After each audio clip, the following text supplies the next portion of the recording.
भरोसा कर अपने पूरे जीवन भर की जमा पूंजी वहां जमा रखवाते हैं, लेकिन ज़रा सोचिए क्या होगा अगर बैंक वाले ही आपके पैसे को गलत इस्तेमाल करने लगे। ऐसा ही एक मामला राजस्थान के कोटा से आया है, जहां बैंक की मैनेजर ने ही करोड़ों रुपए की ठगी की है। लेकिन कैसे इस धोखाधड़ी का भांडाफोड़ हुआ है, रिपोर्ट देखिए।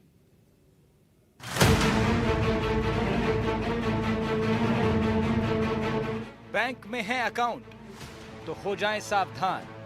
4 करोड़ की ठगी, 100 से ज्यादा अकाउंट, बैंक मैनेजर निकली ठग।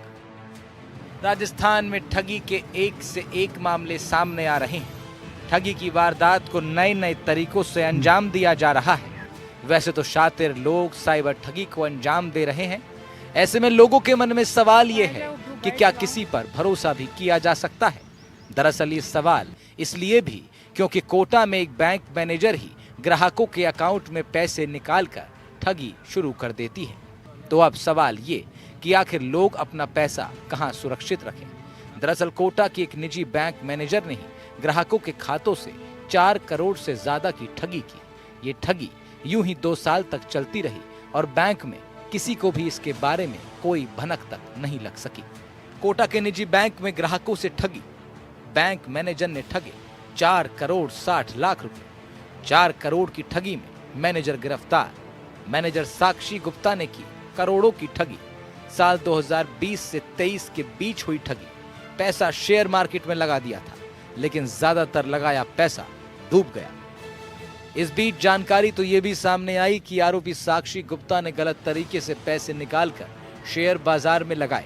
यहां तक कि ग्राहकों के मोबाइल नंबर तक बदल दिए ताकि ट्रांजैक्शन मैसेज से उन्हें पता ना चल पाए।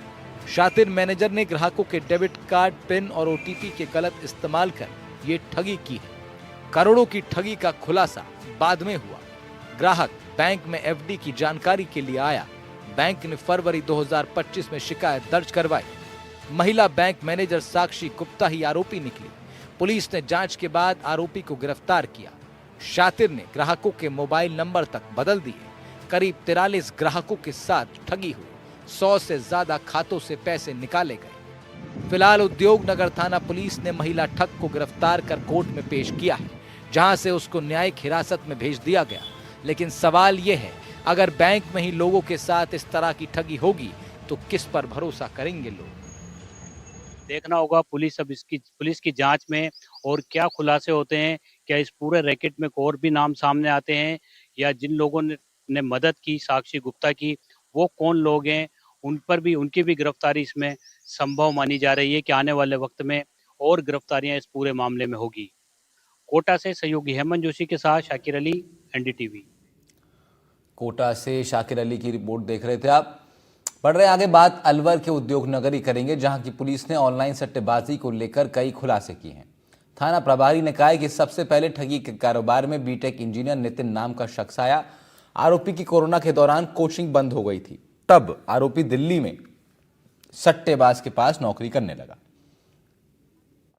अलवर के उद्योगनगर थाना पुलिस ने 3 दिन पूर्व पकड़े गए 3 आरोपी जो कि ऑनलाइन सट्टे के लिए तैयार करते थे वेबसाइट्स, और उसमें लोगों से ठगी करा करके उसमें पैसा जोड़ा करते थे। और इस पैसे की ठगी से करीब 1.25 करोड़ रुपए से लेकर के 150 करोड़ रुपए तक का हिसाब पुलिस को मिला। उसके बाद अब पुलिस की जो छानबीन है वो लगातार जारी है और इनसे लगातार पूछताछ जारी है। हमारे साथ मौजूद है उद्योगनगर थाना अधिकारी, उनसे जान लेते हैं। सर, इस पूरे मामले को लेकर के सभी खुलासे हुए, तीनों स्टूडेंट हैं, बीटेक के स्टूडेंट बताए हैं, क्यों ये इतनी पढ़ाई करने के बाद भी इंजीनियर बनने के बजाय इस लाइन में चुना इन्होंने? ये क्या तीनों बीटेक हैं, और इनमें से एक जो नितिन है उसने काफी टाइम तक कंप्यूटर क्लासेज भी चलाई। फिर इन्होंने जब कोरोना के टाइम पे जो ये बिजनेस करते थे, जिस साइटों पे काम करते थे, जब वो डाउन हुई तो इन्होंने, कोई मनीष गुप्ता था दिल्ली का, उसके लिए इन्होंने सट्टेबाजी के ऐप पे मंथली सैलरी बेस पे काम किया। तो इनको ये आइडिया आया कि वहां से कि ये तो अपन भी कर सकते हैं। तो फिर इन तीनों ने अपनी एक गैंग बना के, इन लोगों ने अपना सोपड़ी जो वेबसाइट इन्होंने डिजाइन की, और उसको एक झांसी बेस्ड, अभी जो हमें इनिशियल जानकारी मिल रही है उसमें झांसी बेस्ड कोई लड़के हैं जिनको अपन बोल सकते हैं बड़े बुकी टाइप के, उनसे इन्होंने संपर्क किया और वो उसको इन्होंने वो वेबसाइटें शेयरिंग बेस पे, प्रॉफिट शेयरिंग बेस पे उनके साथ ये काम कर रहे थे।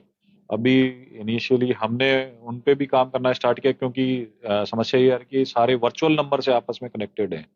वो झांसी बेस्ड जिनके बारे में बात कर रहा हूँ, सारे वो वर्चुअल नंबर का यूज कर रहे हैं। उनको थोड़ा सा टेक्निकली हम कोशिश कर रहे हैं उनको आइडेंटिफाई करके हमारे अनुसंधान में शामिल करने की। सर इनका क्या कोई इनके प्रॉपर्टी इनके जो परिवार से जुड़े हुए लोग हैं उनको कहीं बड़े लालच में जिस तरह से इन्होंने खरीदी हो या इन्वेस्ट किए हो, उन सब चीजों का अपन ने कहीं आकलन किया है कि कितना इन्होंने कोरोना बाद से जब से इस लाइन में आया तो कितना इन्होंने अर्जित कर लिया है?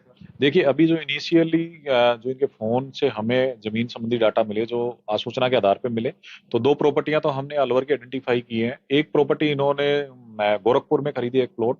तो ये 3 प्रॉपर्टियां रिसेंटली इनकी हमें आइडेंटिफाई हुई हैं इस काम के बाद में इन्होंने जो खरीदा है। एक बार बैंक डिटेल आ जाएगी, पैन कार्ड डिटेल आ जाएगी, तो उसके आधार पे पता लगेगा कि किन लोगों से इन्होंने इस तरीके के प्रॉपर्टी में इन्वेस्ट किया है या और कहीं इसको पैसे को इन्होंने व्हाइट मनी बनाने के लिए इन्वेस्ट किया है। कितने अकाउंट्स अभी इनके मिले हैं और आगे पुलिस की फर्दर क्या कार्रवाई होने वाली है इनके इस पूरे मामले को लेकर? अकाउंट इनके अप्रोक्सीमेट बताऊं तो 8 से 10 अकाउंट्स हैं, अलग अलग बैंकों के हैं।